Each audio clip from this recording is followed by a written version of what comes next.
is Dave Arnold, your host of Cooking Issues, coming to you live from the heart of Manhattan, Rockefeller Center, New York City Newsstand Studios. Joined not with John, no John today, because we're not on a normal day. I was coming home from Lake Placid yesterday, so I couldn't do the show. But I got Joe Hazen rocking the panels. How you doing? I'm doing well. Good. Good to see you. Good, yeah. And over there in Los Angeles, we also don't have Nastasia de Hammer Lopez because she's currently on an airplane flight. But we do have Jackie Molecules, thank goodness. How you doing? Yo, I'm here. Everything good? You're in Los Angeles? Yeah, got my I'm in LA. Got my 6-year-old niece and my brother visiting today, so that'll be fun. In the real life, or like that'll be fun? No, oh my God, I love her. She's like my favorite. I'm super stoked. I'm nervous because I don't have kids. I don't really have like what I would call the most kid-friendly apartment, you know? Well, once you're 6, you've already figured out not to stick your head in a deep fryer. Otherwise, you'd already be toast. I mean, at that point, I think you don't need to really sweat it so much anymore. You know what I mean? Oh, yeah. I don't mean like dangerous in terms of kid-friendly. I just mean like, you walk in here and it's a bunch of music equipment and like a huge collection of mezcal. I'm like, I don't have toys or anything. But. The other thankful thing is kids usually don't like the taste of mezcal. You know what I'm saying?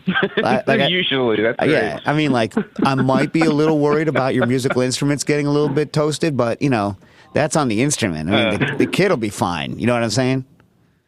Right. Yeah, you're gonna be freaking like, rinsing Cheetos out of your keyboard, for the next like 20 years. But other than that, oh my God, isn't that disgusting? Yeah. When someone walks up with like super filth hands and they like walk up to a keyboard and you're like, no, don't touch, don't ding. You know what I mean? Yep. Yeah, it's the best. Do they make like? I know they make them for like typing keyboards, but for regular keyboards, you can't really have a keyboard condom, right? Because that would kill the action. I think so. Yeah, too bad. Yeah. Joe, you have any experience with keyboard condoms? No, I don't. I don't have any experience with keyboard condoms. I played classically trained. I could read music, and I played over 20-something years of classical piano. So one thing I do know is we cut our nails. Oh, see, the clicking? No clanking. It's terrible. But you know what? Weirdly enough, there's this Polish artist, Lubomir Melnik. He plays with long fingernails, and it clicks, and it sounds really cool. Oof. Yeah? Oh, really cool. Really, really cool. Well, like going forward, like that's going to be like, remember in the old days, people used to, when they were taking 35 negs and they wanted to prove that they didn't like mess around, they would like file out the neg holders so that when you're doing prints, you could literally see the edges of the film to prove they hadn't cropped it in any way. So maybe going forward, the fingernail clack is going to be, still human here. But then the problem with that is a computer could fake that. Yep. Yeah. It's already faked. It's already been faked. Yeah. Yeah. Already faked. Clean keyboards. Yeah. In the upper left, we got Quinn. How you doing?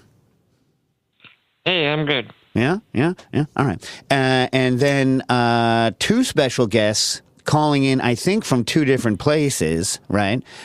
We have, of course, longtime friend to the show and author of the first and maybe still only real book on the subject of Koji Alchemy, Rich Shih. How you doing?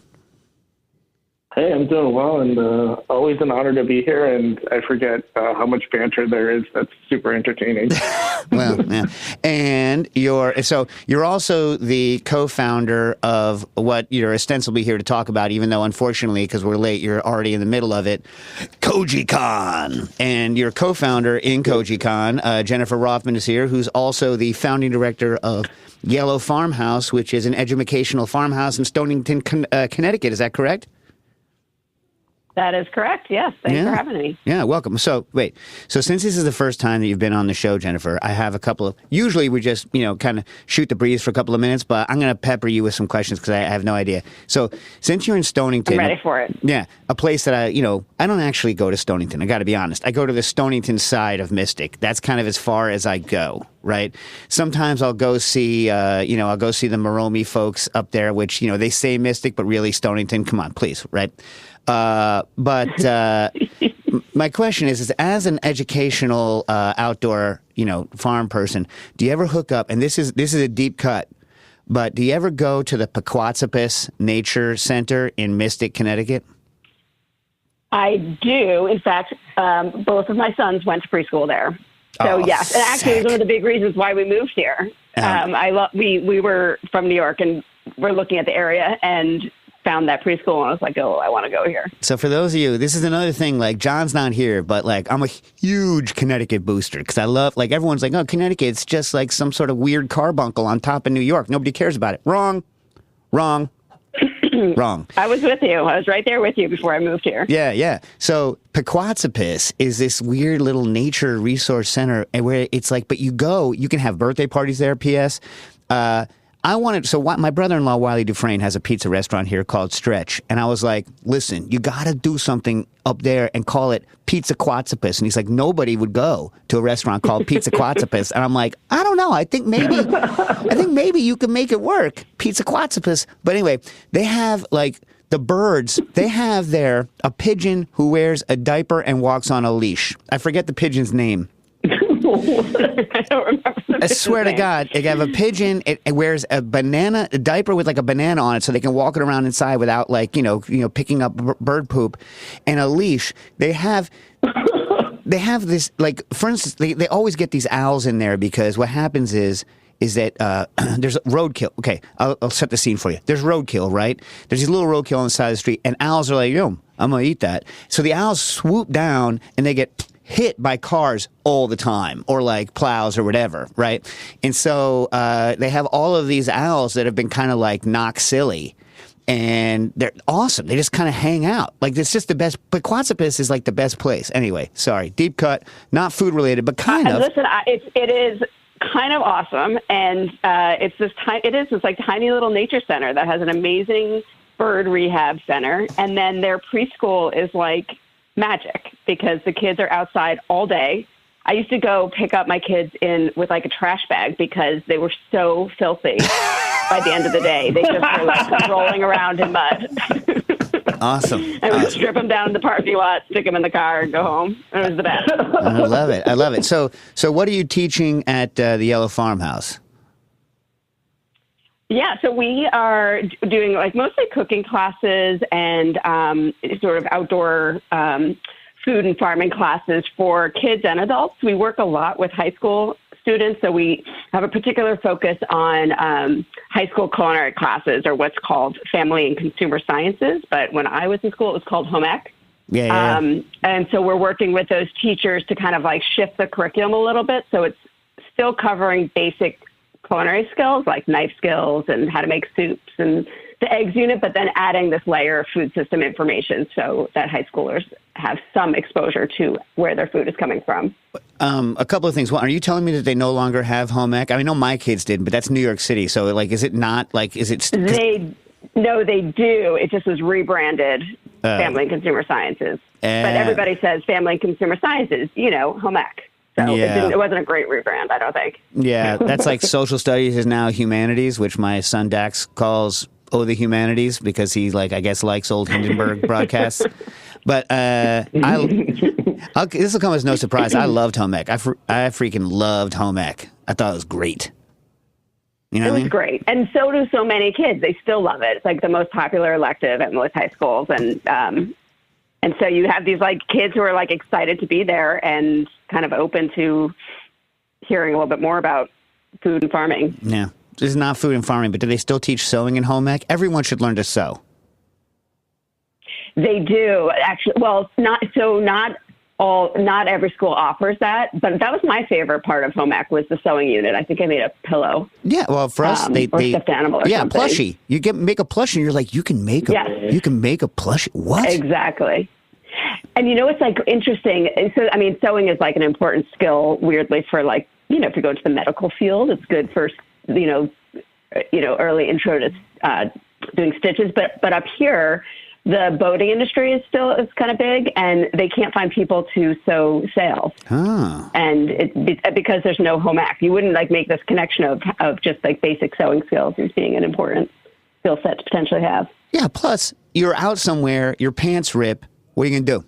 What are you gonna do? Yeah. You know what I mean? If you don't know how to sew, exactly. It's the same thing like not know how to cook. You're like you got these ingredients, you don't know what to do. You're like, what am I gonna do? It doesn't necessarily. People can't just pick up a needle and go. You know what I mean? Anyway, Exactly. I just Good sewed go. my son's pajamas buttons back on. There you go. My wife was so like, "What? You sewed that?" there I'm you like, go. "Come on, Yeah. you should see my home ec sweater. Yeah. I made one. Oh, sweater? That's pretty sick. It was like a 3-piece panel, like American Apparel sweatshirt type of Wow. thing. Yeah, Yeah? I like it. It's very off, but yeah, I mean, my That's dad good. still has it. Nice. Well, someday it'll show up in a thrift shop. Someone will be like, what is this? You know what I mean? And Nastasia, who's not here, she'll buy it, and then that's it. All right, but all right.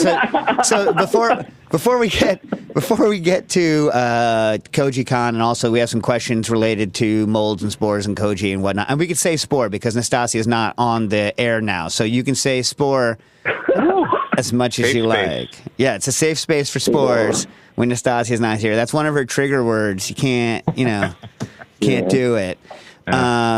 But so any of you guys have any good food related biznage over the past week or so?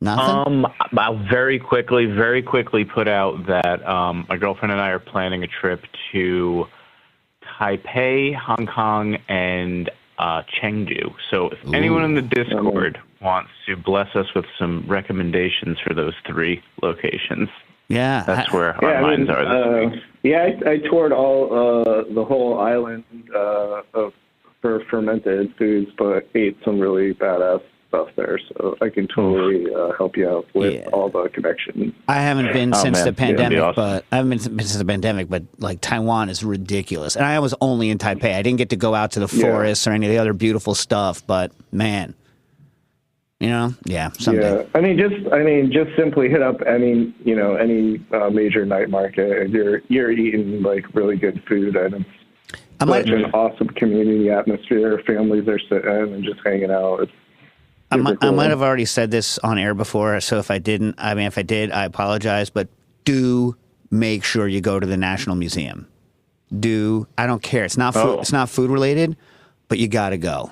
You got to go. Okay. If you because you're never going to have an opportunity. Like the greatest cultural patrimony of all time is in the National Museum in Taipei, because it all got taken by Chiang Kai-shek when he came over to Taiwan, and it's just a crazy museum. If you like any sort of Chinese cultural history at all, you have to go to that museum. Anyone else been to that museum? It's a great museum, fantastic. I haven't been. Gotta go. Yeah, Everyone goes for food, and they don't make the time to go see the museum. You know what I mean? It's like when you go to Paris, people are like, I guess I have to go to the Louvre. And yes, you do have to go to the Louvre or the d'Orsay or whatever, right? But when the people go to Taipei, they're like, well, maybe I won't go to this museum. And you're like, no, go to the museum. Just do it. You know that there's going to be a period when you're not eating between, I don't know, like after you have breakfast and before you have lunch. Just go. Nice. It's true. Yeah. And You got to walk it off. if that wasn't enough, and I know I've said this on air before, like one of the most popular things at that museum is the meat-shaped stone, which is like a tung po pork, like a rock in the shape of tung po pork. And I think the rock was natural, but it's on it's on like a human-made setting where someone was like, oh my God, I found this tung po pork rock. And then that's it. And then you go, this is not necessarily worth it for lunch, but you go to the restaurant and then they make tung po pork in the shape of meat-shaped stone. Have I talked about this on air? Right.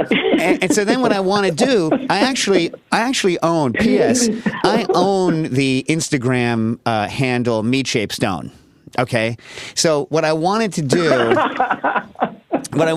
and I've never done it, is I want to find people who don't necessarily know about the meat-shaped stone, and then either mail them a piece of art in the. So first you start with the meat-shaped stone, then you make the tung po pork in the shape of a meat-shaped stone. You serve that tung po pork to an artist.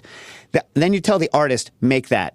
You don't tell them anything else. They make that. Then you hand that to a chef, and you say, make that. And you keep going until, and my theory is eventually it'll turn into a meatball. Because first you start with a meat-shaped stone, and then what I had at the restaurant was meat-shaped stone-shaped meat. But then I want a meat-shaped shaped stone. And then you keep going and you see how many layers of meat shape and stone before it just turns into a meatball. Anyway, I think it's a great art project, and that's why I have meat shaped stone as my Instagram, as an Instagram handle. But you know, I haven't really used it yet. Although there is a picture of the meat shaped stone up there. So you know, if anyone wants to do that with me, could you just could you just build on the meat shaped stone so then you just have layers like a sort of like a turducken? Like internal, and then cut it open. I don't know. Look, we could do anything we want. Yeah. It's an as yet unrealized project about kind of a game of telephone with meat and stones. You know what I'm saying? So it's, I mean, like, in my mind, it's one thing, but what it is in my mind isn't necessarily the best thing it can be. This is the problem when people don't take input from outside. You know what I'm saying? What it is in my mind isn't necessarily the best it. I know there is something there, but I have not as yet realized that something other than to take the Instagram handle, which of course is the first thing anyone has to do. Yeah. I will say, Jack has posted the image of the stone in the Discord. Everyone should join the Cooking Issues Patreon for access to the Discord. That's a meat-shaped stone. Yeah, it really is. That looks like a piece of meat. Okay, I just googled the meat shaped stone. Yes, I see it. That is a crazy platform for it. Yeah, it is crazy. You know what's even more kind of crazy is that much more culturally important, and right next to it is the jade cabbage. There is a jade Napa cabbage, a jadeite. It's not jade, it's jadeite cabbage. I see that too. Yeah. And culturally, as a work of art, the jadeite cabbage, much more important, right? As a work of art. Nobody cares about the cabbage. You can get right up to the cabbage, no problem. If you want to get up to the meat-shaped stone, you have to beat back lines of people because everyone wants to go see the meat-shaped stone, and ain't nobody care about the cabbage. Ain't nobody care about the cabbage. But Are you thinking that people are going to have to make the platform also? That's the more crazy part. Do you bake that? Well, make a pastry? You know, it's I'm getting fishbowled over here. It's what I don't know how much like kind of prompting you want to give to people and how much you want it to be up to them. I guess you need enough prompting such that some sort of differentiation stays long enough. I don't know. Again, I'm agnostic about how we do it. I just think we should do. And by the way, once you leave these, basically, the first thing you do when you go to the museum is you rush to the room with the meat-shaped stone and the jadeite cabbage just to get it out of the way. But then, like every single case of the porcelain there, it's like piece after piece where you're like, I can't believe humans can make this. You know what I mean? It's just so beautiful, the stuff. But whatever. And then they also had, it won't be there, it was on, what's it called, semi-display, you know, whatever, a non-permanent display. You know, oud, the smell, the incense, the wood? Am I pronouncing it right? Oud, yeah. Super fancy, super expensive. So, like, they have the world's largest collection of carved oud wood where, like, each piece is a huge, intricately carved, like, you know, like all with the flavor all like spalted out or whatever, oud, you know, whatever the fungus is that oud is. And each one of those things, if you were going to buy it, it's like $1 zillion. It's crazy. It's nuts. Anyway. And of course, you can't go up and smoke one of them because it's like freaking, you know, also a sculpture made out of incredibly expensive, hyper rare incense wood. So, yeah, go. Don't not go to the museum. All right. Hey, Quinn, you tease it out a little bit. Talk about the Patreon before we go any further because I'm going to forget. Yeah, I mean, patreon.com/cooking issues. You get announcements of when we have guests. You get prioritized questions. You'll get deals with Kitchen Arts and Letters and other people that we work with. And you'll get access to the Discord, which is already a great community to like talk about all sorts of hyper-specific cooking ideas and just general good conversation. Yeah. And Quinn, before I forget, because I'm going to forget, you got any food? You got any food trash from the past week or no? My dad was sick, so I lost my helper. But I did make a avocado lime sorbet and a blood orange sorbet, but I still need to spin them. So how was the avocado sorbet? How's the avocado sorbet? spinning. Oh, you didn't spin it. Yeah, I don't know. I made an avocado sauce once that I was surprisingly liked, but I like avocado so much it makes me kind of nervous. Do you think it's going to be good in the way that a coconut sorbet is good? Coconut's God's sorbet. Come on, let's be honest. Coconut bases for sorbets, so good. Unless you don't like it, in which case we can't have a conversation about it. I think have you, I find that avocado honey is super savory and rich. Have you considered sweetening the avocado sorbet with avocado honey? Ooh. No, again, I tried to actually keep it pretty simple. It's literally avocado, whole limes, sugar, dextrose, a little stabilizer. You know how it is. Although what Rich says sounds like a very Quinn thing to do. If I was going to say, Oh, yeah. If I had it, I would use it. I mean, the pain in the butt about honey in general is that it's got twice the AFP as sugar because it's all monosaccharides. Yeah.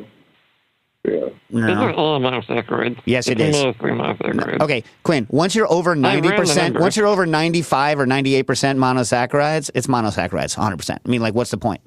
You know what I mean? Mentally, it's easier to think about it as completely inverted than think of it as anything else. You know what I'm saying? I mean, there's also Dave, protein in it and crap like that. I have the exact numbers in a spreadsheet. All right. Well, you should go look. Look, if you join the Patreon, you get access to all of Quinn's freaking sorbet and ice cream spreadsheets with all this kind of stuff. But a classic mistake people make when they're just formulating is think they can just swap out based on the 82 bricks with disaccharide, and they have made a horrible mistake if they do so. That's my only point. Yeah. You know what I mean? That is a horrible mistake. A lot of numbers online are really off as well, because some numbers will say that it's equivalent to 100% sugar, like dextrose. Yeah, none of these things are right. Rich, though, you bring up, interestingly, avocado honey. What's the flavor of avocado honey? It's really rich. It's almost fatty when you eat it, and it's vegetal. It doesn't taste like honey. It's kind of a interesting phenomenon, and I got addicted to it. I was like, whenever I find it, I have to have it. Would it work in a cocktail? I need a fancy honey for a cocktail. I think so. Huh? Absolutely. Is it? Yeah, I could see that in like a bee's knees or something. Yeah. Is it darker or lighter? Is it more like a buckwheat or more dark. It's more like buckwheat. It's super dark. Let me ask you a question. Does anybody like buckwheat honey? Is there any human being on earth that likes buckwheat honey? I don't mind it. You guys are crazy. It's not nuts. Amazing. What's so bad about buckwheat honey? Because here's why. No one has like ever, buckwheat? on the history, I like buckwheat a lot, but no one has ever woken up and being like, ooh, buckwheat honey, let me get some. That's never happened. Not once. In the history of humanity, it's never happened. Do you wake up in the morning and say, like, oh, I want some wildflower honey or, like, clover honey? I mean, do you ever say, I want some clover honey? No, but, like, sometimes you'll be like, sometimes you'll be like, I want some honey. And clover honey is the Wonder Bread of honey. So it's just there. No offense to clover honey, you know what I mean? Yeah. But it's just kind of there. So like if you wake up and you really want honey and someone hands you clover honey, you're like, all right. If you wake up and you're like, I want honey, and someone hands you buckwheat honey, you're like, are you crazy? Are you nuts? You know what I mean? Like you're like, this doesn't work. My recipe can't use this. This is filth. You know what I mean? It's like the level of disappointment the first 3 or 4 times I had buckwheat honey was the same level of disappointment. So they don't grade maple, as you all know, they don't grade maple syrup ABC anymore, right? There's graded based on color. But, basically you used to only be able to sell A and B, and C was like not really, it wasn't even a real grade. You couldn't have it. So anything below C, right, you'd have to kind of buy on the sly from somebody. And I was so excited when I first bought it from like a producer because I was like, oh, B is so good. Yeah. This stuff's going to be even better. No, trash. It tastes like you're sucking on metal. It's the worst. You know what I mean? It's like, it's terrible. And it's the same thing with like probably buckwheat honey. Nasty. And okay, now I'm going to get people be like, don't hate on buckwheat honey. I grow nothing but buckwheat and I live on buckwheat honey. Oh, I'm sorry for you. People are losing business now because of you. Nobody's losing business. Let me tell you something. If I had field after field of buckwheat, right, I should pay the beekeeper twice as much to come with their supers to pollinate because they know that I'm making their bees make trash honey. You know what I'm saying? So it's like. For any beekeepers listening, I want to know: do you charge buckwheat people more because you know that honey is filth? Look, someone's got to like it. It's just like anything else that tastes bad. Somebody's like, well, it's got to be better for me because it tastes like trash, so it's got to be good for me. Anyway, speaking of, well, think about this. There's a market. There's a market for it. Yeah. Like, people are buying it. I think people buy it once. You know. Yeah.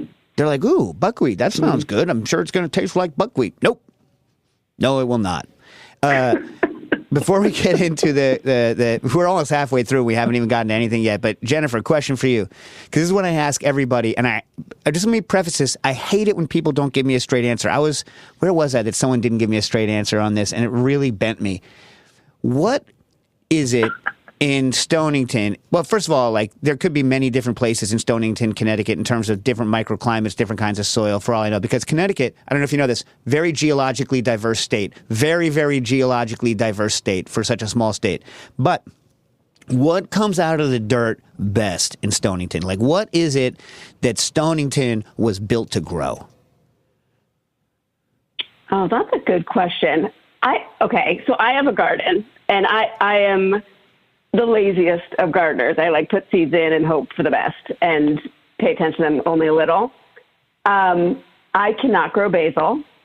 Other people seem to be able to, but mine gets eaten every year. But what grows well? I mean, I grow the little orange tomatoes, and those I get tons of them every year. Let's go with tomatoes. And they don't get eaten by voles and whatnot? No. Oh, that's good. No, mine never get eaten. I had to, when I was in a place in Chester, Connecticut, everything grew well 1 year until all the rodents figured out where it all was. And then I grew great plants with no vegetables on them. You know what I mean? It was a nightmare. Before I put the fence around my garden, I had a groundhog that was eating, I think it was a groundhog. Oh, man. She was eating all my cucumbers, which I was growing specifically for my son who only eats cucumbers. I hear you. And at some point, though, I had so many. I had plenty of cucumbers, and I looked at her. We made eye contact, and I was like, you know what? You seem to be a mom also. We'll each take what we need, and we're good. You're too nice. You're too nice. Then I put a fence around it. Yeah. And that was that. But. I will round that conversation out with, I've never eaten a groundhog, but I hear that first year groundhogs are delicious, but that after that age, they're not quite as good anymore. I've read this. That's good to know. I don't have any experience with that either. Does anybody have experience firsthand? I'd like to know. I don't know. On air here, probably not. But it used to be a relatively, back when people used to shoot and eat meat on the regular, in this area. Because they're big out. I mean, obviously Punxsutawney is in Pennsylvania, and they used to publish a recipe book for groundhog. Now, you wouldn't eat groundhog on Groundhog Day because the new groundhogs aren't out yet. You want to eat them later. Like I say, you want you want the lamb equivalent of a groundhog because they're already sized up, but they haven't gotten all, musky and whatnot yet. So I'm told. I've never eaten a groundhog. I would totally eat a groundhog. I've eaten many other rodent-y style things, but I've had cuy, I've had capybara, I've had obviously rabbit. I mean, I've never had a rodent that wasn't good. What about the vole? Never. It's small, right? Well, still, I mean, it's a one-bite little appetizer. One bite rodents. Yeah. I mean, I don't know, man. I don't know. You know what I hear is quite good? Muskrat. I hear muskrat's quite good. But again. How is the capybara? It's good. It's a little tough, you know what I mean? But I've only ever had it kind of grilled. If I was gonna make it, I would have probably pounded the hell out of the piece that I had. I've had it 2 or 3 times, both times kind of grilled and on the tough side, but good. So I would have probably pounded the snot out of it and then maybe acid marinated it for a little while. You know what I mean? It would have been good. But Yeah. There's a capybara bar in Tokyo where you can hang out with capybara. Do they serve capybara, or you hang out with a capybara? You hang out with 2 live capybaras. They don't try to fake you out and give you a nutria instead. You're like, this is a nutria. This is ridiculous. You know what I mean? I hear nutria also tastes good, by the way. I don't know. Yeah. I mean, again, if a small rodent tastes good, why wouldn't a big rodent taste good? All right, hold on. Before we go too much further, let's talk about KojiCon. Do it. Jen, do you want to start? Sure. Yeah. KojiCon is going on right now. It just started 2 days ago, and they are still plenty of time to buy tickets. It's a 2-week virtual conference, and so every day we usually host like 2 or 3 sessions exploring all things Koji, and the participants are from around the world, and the speakers are from all around the world with all kinds of different experience, and it's pretty awesome. It's all of the sessions are streamed to our YouTube channel, so you can watch them live or anytime after, and we also have a Discord channel that people join, and we have lots of conversation, share pictures, share information. It's a pretty amazing community of people who come together. Rich, would you add anything to that?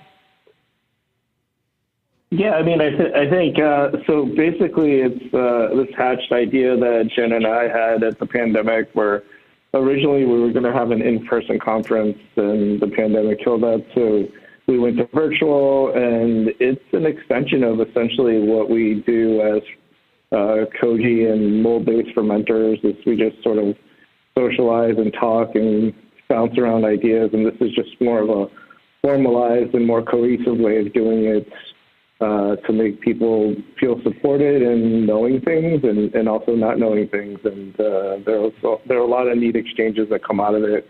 And folks who have no idea what Koji is show up, and there are also scientists of like the nth degree and chefs and culinarians, artisans, and makers. So it's quite the crew, and especially this year has been interesting. Is I actually don't know a lot of the names, which is part of the outreach that we did this year to ask the community who should be talking at the conference. So that's been really cool to see the variety of perspectives. Yeah, and tell them again how to sign up. And so the stuff that they've already missed, unfortunately, people who are not Patreon members, which you should be a Patreon member, but if people who aren't a Patreon member, they'll hear this on Friday, but how do they sign up to see the things that have already happened, or just tell them again how to get to it and whatnot? Yeah, so it's the website is KojiCon.org. And you can buy tickets really right up until the last day of the conference, which is March 2nd. So everything that has happened so far, there's a link on the ticket holder access page, and they can watch it at any time. And then anything that's coming up, they can watch live or whenever is convenient. And then we also include all of the content from the previous 4 years in the ticket holder access, and you can check on that anytime through November of 2025. So there's so much time to watch everything, and there's, I think, something like 200 hours of content at this point that's included with the ticket holder access. So all the new content from this year plus all of the previous 4 years. That's awesome. Random question. When you buy a .org, are they like, prove it? Or could I buy a .org for something that's not a .org? Anybody can buy a .org. Wow. Or something that's not a .org. That's like the ice cream.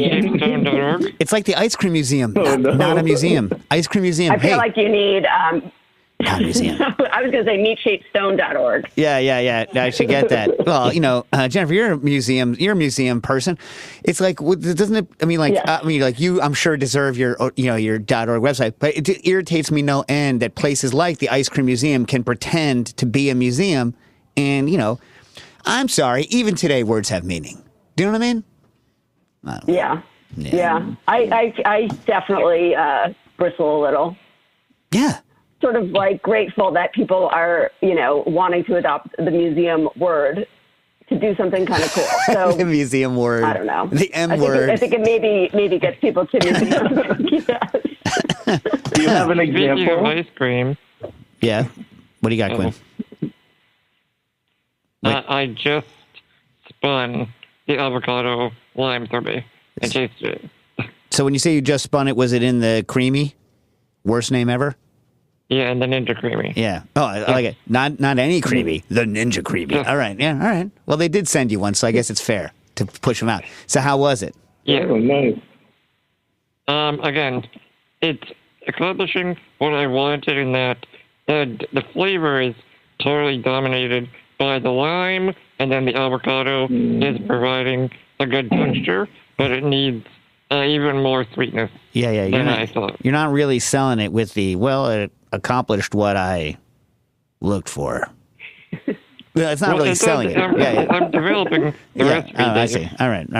Very good. I Okay. think we should just add buckwheat honey to it. That's missing. If you want to add like a soupçon of poison, put in the buckwheat honey. All right, Lasco wrote in, can I use my Anova oven to inoculate my koji spores? I struggled with a sous vide setup to try to maintain the temperature while inoculating. When you're saying sous vide, Lasco, I'm assuming you actually just mean an immersion circulator in a bag. You're not vacuuming it, right? Anyway, go ahead. What do you guys think? So when you talk about inoculating, like he's not inoculating spores. He's growing the mold with the spores. So I think he's talking about just creating a humid environment, and you can definitely do that with your Anova, no problem. Yeah. Just I set have it to actually 80. tried this. Yeah. I will say I struggled when you have the temperature so low on the Anova. I struggled to get high enough humidity, because I think a lot of the humidity production is tied to the I see. Is there? So I would say you could just put a damp towel over it. Or you could put some plastic wrap and perforate it, and that should solve the drying problem. Yeah, I don't have... So first of all, we should note that Lasco did not say whether or not they have a 1.0 or a 2.0. All my experience with an Anova is with a 1.0. So I have no idea what the differences are between a 2.0 or a 1.0. If anyone from Anova can hear my voice, you could send us one and we'll test it. I'll let everyone know how different the 2.0 is from the 1.0, if in fact it is different. I tried that already. But I'm saying it again. Quinn, you're not a believer in multiple tries, right? Like, unless somebody says no, eat poop and die, then, they haven't said no yet. You know what I mean? Like absence, only in the business of television and media is absence of yes, always no. Like in other businesses, it's not always the case. You know what I mean? Anywho, my issue with the Anova at lower temperatures at 100% humidity is that everything gets soupy, and then you end up having, when you're holding things for a long time, so I don't know how long you're going to be, keeping it at those temperatures, but you get you overflow the drip tray at the front. So when you're doing when I'm talking hours and hours and hours and hours and hours of low temping in those things, you develop these leaks, and so you have to put towels on your countertop, blah blah blah blah blah blah. You know what I mean? I think you're probably better off just using, which if you're curious, you can get the book Koji Alchemy, or you could just join KojiCon now and go see 8 billion people's different setups for how to do this. But I think you could do it in a much more 100%. energy efficient way than using an Anova, I would guess. Yeah. So here's the thing. What I always tell people is that if you get the Book of Miso, basically there's this setup that had I think it's a sketch of an old grandma, and she just has a box and some hot water bottles and a blanket. So she just takes her koji trays with hot water bottles and a blanket and puts it over this box, and that's it. So whenever people try to come up with all these complex ways of creating an incubator, you don't need all that crazy stuff. You just need enough humidity that your starch medium doesn't dry out, and you just need enough warmth to keep it going. And that's 86F, 30C is not really hard to get to. And you only have to keep it there for a day, because once the koji starts growing, it goes exothermic. So then you start cooling it. So you don't even have to worry about heat after the first, I think it's 17 hours. But you think that grandma swaps the bottles between her grandkids' beds and her koji setup? Probably. Yes.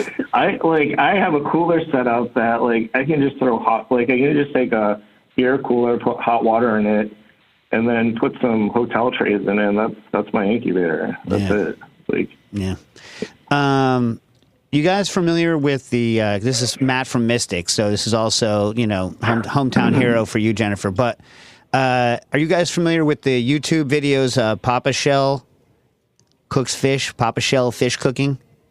Yeah. I haven't watched his YouTube stuff, but I've seen his Instagram stuff. Okay, fine. So this question will make sense, and this was written before that Matt knew. I guess you guys were going to be on, but can you please weigh in on what the hell this guy is doing? And I will tell you that so you don't have to watch all of the YouTube videos. Which, by the way, thankfully, they have YouTube. I don't know whether it's auto-translate or what, but for those of us that, only speak English, they have it in English writing underneath. I don't know how good the translations are, but someone can tell me.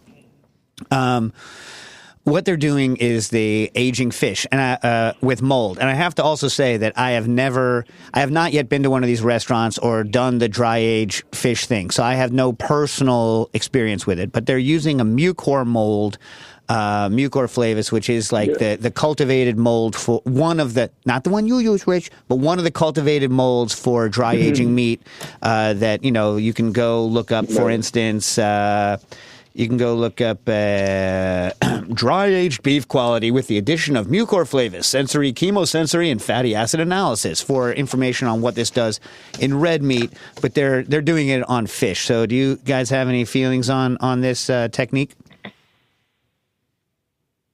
I mean, I think it's perfectly fine to be doing it.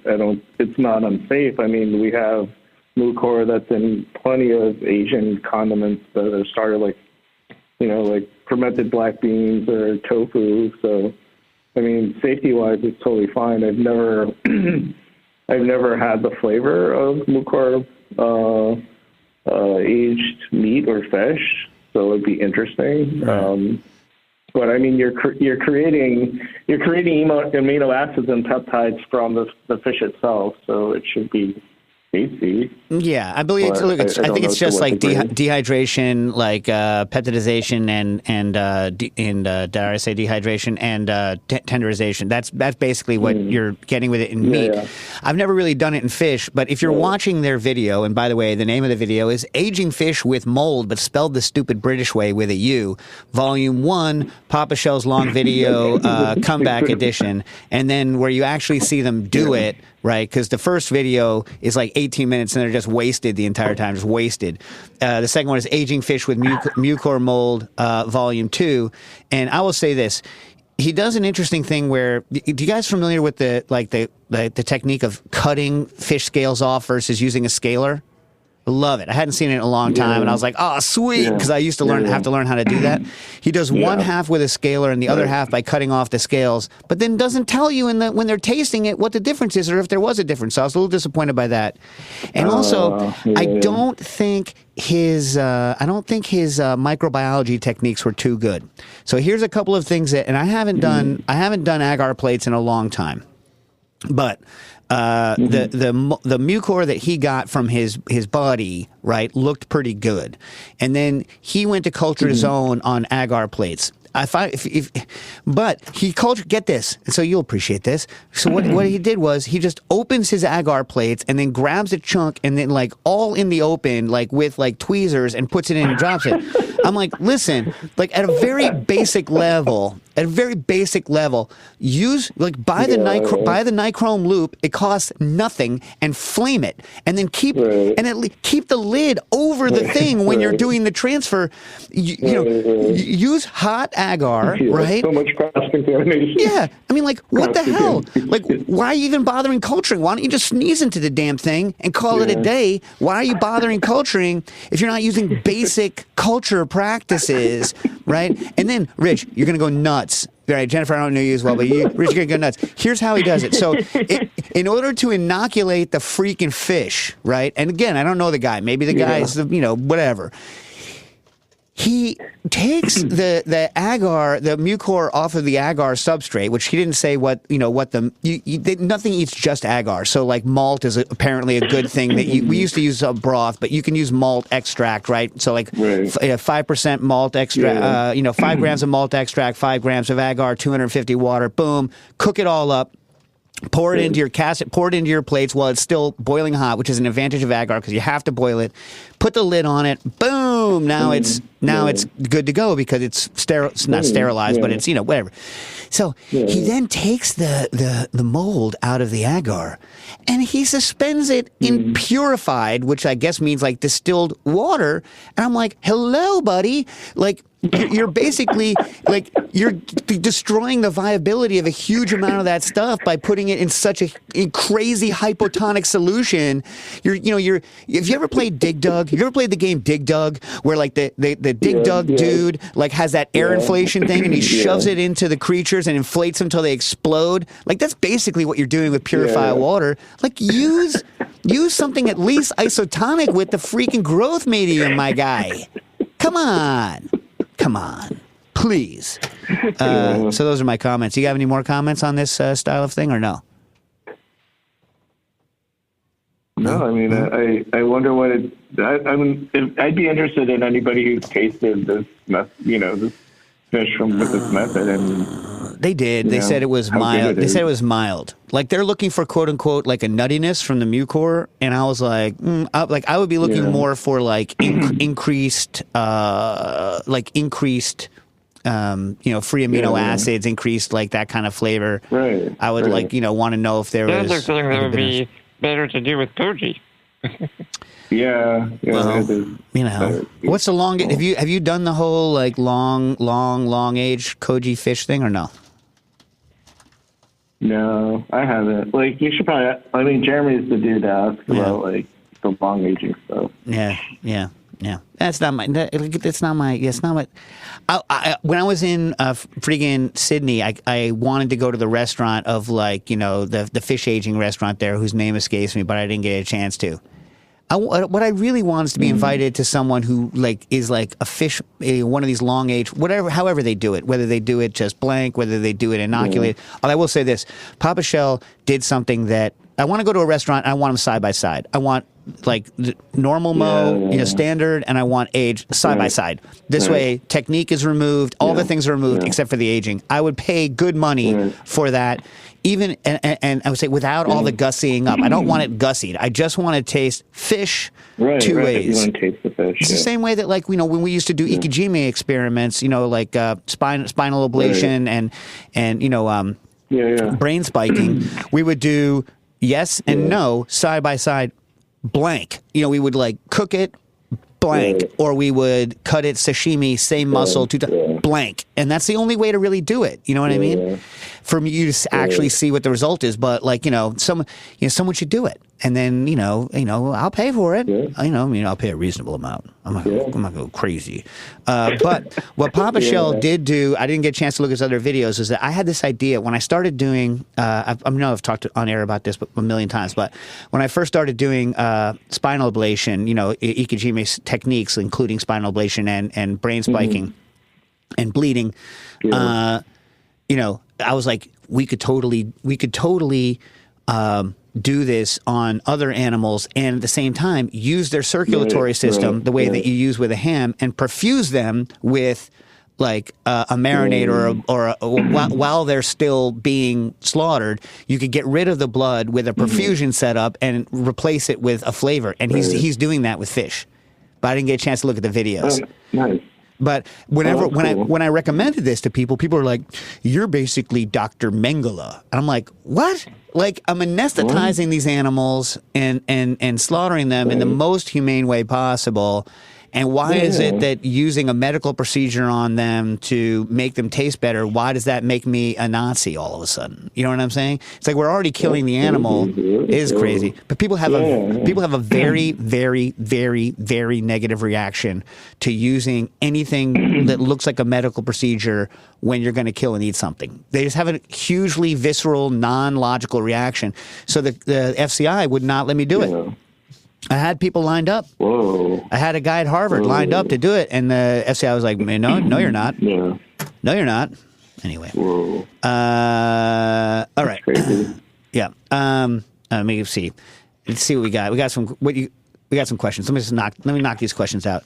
Dave, I would recommend jumping to Albert's question. Well, I was going to do that. Application. I was going to do that. Wait. But is there though? Well, it doesn't specifically mention. Anyway, L. Butts writes, recently made a dish from the Broadsheet Melbourne Cookbook, a restaurant recipe compilation book, presumably from Melbourne, Australia. There was a risotto dish with corn and truffle. I didn't have truffle because it's summer in upside down town. The recipe was pretty standard risotto spec. The only riff was that they infused the corn stock with corn cobs. Thought the recipe was a bit boring, so I juiced the roasted corn, which is incredibly wasteful in terms of yield, and added the juice at the end instead of the cream/butter. The starchiness of the juice did create quite a bit of in terms of adding creaminess as well as flavor. I tasted the juice on its own, and it was delicious, and it was quite starchy. I was wondering if the ginger clarification technique would work on the corn juice, or would there be a better way of doing it? Also interested in any cocktail uses ideas. I think that my guess is I've never had a clarified corn dish where I was like, I need another 10 of those in my life. And I think the issue is that there's just something about when you clarify the corn, it loses a lot. I think the starch clarification with magnesium carbonate would work. The problem is that there's no such single thing as magnesium carbonate. It's a bunch of different hydrates of magnesium carbonate, and I haven't figured out which is the one I have that works yet, so I can't recommend which one that you need to buy. It also makes it basic, so you'll need to readjust it with acidity afterwards. But what do you think the Koji thing in that was, Quinn? Well, again, I was going to suggest if the corn is roasted and the starch is gelatinized, they could combine it with either a pure amylase or a natural source of amylase, like a koji, break down the starch, and then they would clarify easier. Yeah, I mean, I know people who have done it. Don, my old partner Don, did some of that stuff. Nothing comes out crystal, and then it's also fermented. Yeah. You know? Well, it's not fermented, it's just broken down.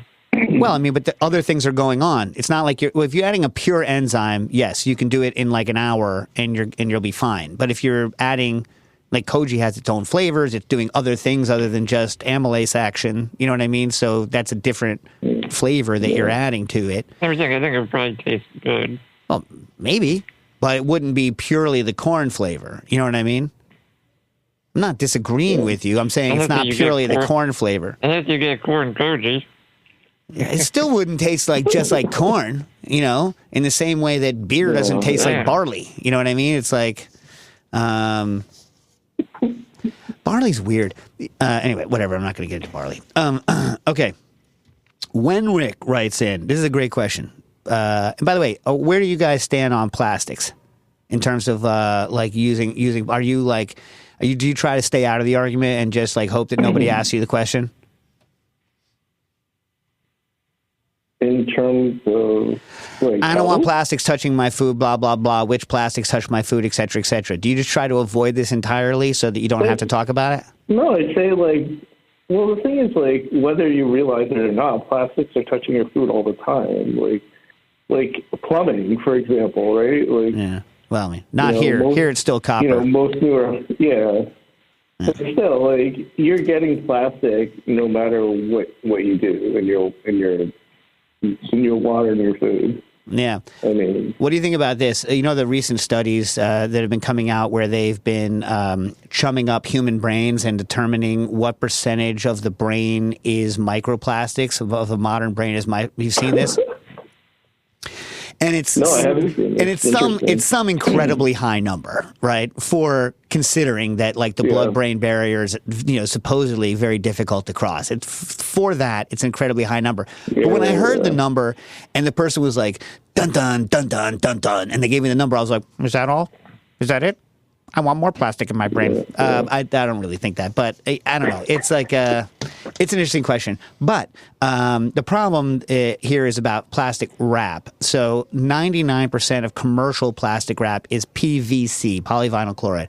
And the reason, and I don't know that it's just cost, is that PVC of all of the plastic wraps is the clingiest. It is the clingiest. So if you like cling, if you like it to cling, right, then PVC is good. But I don't like PVC because it smells bad, right? And so if it smells bad, and I find that it gets a lot more what's called flavor scalping, flavor thieving. You know what I mean? Where it's like taking flavor from the. By the way, flavor scalping is a technical term, but is it an offensive term? Do they need a different term? Is it offensive? I think it's offensive. Someone needs to come up with a different technical term for something that steals flavor from something else. Someone tell me what the new flavor shaving.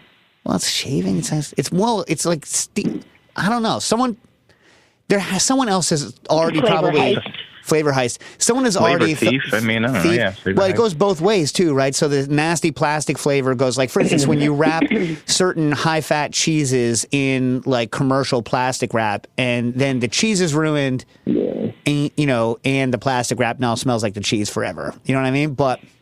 Or like, for instance, alliums, even in polypropylene, which doesn't have a lot of transfer, alliums transfer like a mother, which is, how many clarified grapefruit juice batches have been ruined in bars I've owned based on quart containers full of scallions. I can't count and do not wish to. But PVC is the one that a lot of people like to stay away from. The problem is 99% of all commercial plastic wrap is PVC. And I think this is for a very kind of bad reason, is that when people are shopping for plastic wrap in the store, they're looking for non-PVC. So things like Saran, which used to be PVDC, which no one uses anymore, is polyethylene, right? So Wenrick was like, I love Reynolds Food Service wrap, but I believe it's PVC. Does anyone know if any big 15-inch wide commercial food wrap is made of food-safe materials? I believe the better alternative is called polyolefin. Thanks. Well, polyolefin is just a category. Polyethylene is a polyolefin. The other famous polyolefin is polypropylene, right? But what we're talking about here is polyethylene. Olefin just means something with a carbon double bond in it. So ethylene versus propylene, and then you poly it and it gets all polyed out. So you get a polyolefin, but polyethylene. I have not found, sorry, Wenrick, I have not found a good commercial plastic wrap that is polyethylene. But if someone can let me know. So for instance, if you go to Stretch Tight, which is kind of a commercial size plastic wrap with a good zipper thing on it that you can get at like Costco and whatnot, all over their website, it says, no BPA, no this, no that, but it doesn't, and nowhere on the website does it say it's PVC. But if you look at it, it says recyclable number 3. And when you look at what recyclable number 3 is, guess what it is? It's PVC. So I don't know if, do you guys know of any good polyethylene branded whatever? No? No. Not me either. Yeah. Xander says, is there a resource like a calculator which can calculate the viscosity of a solution based off of ratios of water, alcohol, sugar, fat, and thickeners? I know the viscosity does not climb linear, but at levels of 1 to 50, I don't know what you mean, 1 to 50 centipoise, is it an easy way to calculate? Nope. The question is, why do you actually want to calculate this? You can calculate, it's very complicated. You can get close to certain things. Download the program Coolprop, Coolprop, and it can do some mixtures, but they're not necessarily accurate. But Xander, ask yourself, why do you want to calculate the viscosity? What is it you think that will tell you that is helpful? Right? Because the short answer is no, I don't think that you can do that. Quinn, did we get to all the questions? Did I get them all? Do I have 45 seconds of just talking to these folks? Let me double check. All right. Well, he's double checking. So, what do you guys got to say about? What do you got to say about Koji on the way out, Jack? Have you got anything on the way out? I mean, I feel like I have 40 seconds. I'm usually rushing towards the end. Nothing. Sign up for KojiCon. It's awesome. There you go. You'll love it. Jennifer Rothman brings in with it. Sign up for KojiCon on the way out. That's what I'm talking about. Jack, you ever do any Koji work at home or no? Oh, he's gone. I lost him already. All right, whatever. So go to KojiCon, sign up for the next almost year. You get 200 hours of Koji goodness, including how to not use your ANOVA to grow your Koji. All right. I still believe Koji is the best seasoning that any culinarian or cook can use with very little effort. All right, well, we'll end on that. Thanks, folks. Thanks for coming on and talking Koji with us. Thank you. Thanks so much, Dave. All right. Had a blast. Cooking Koji issues.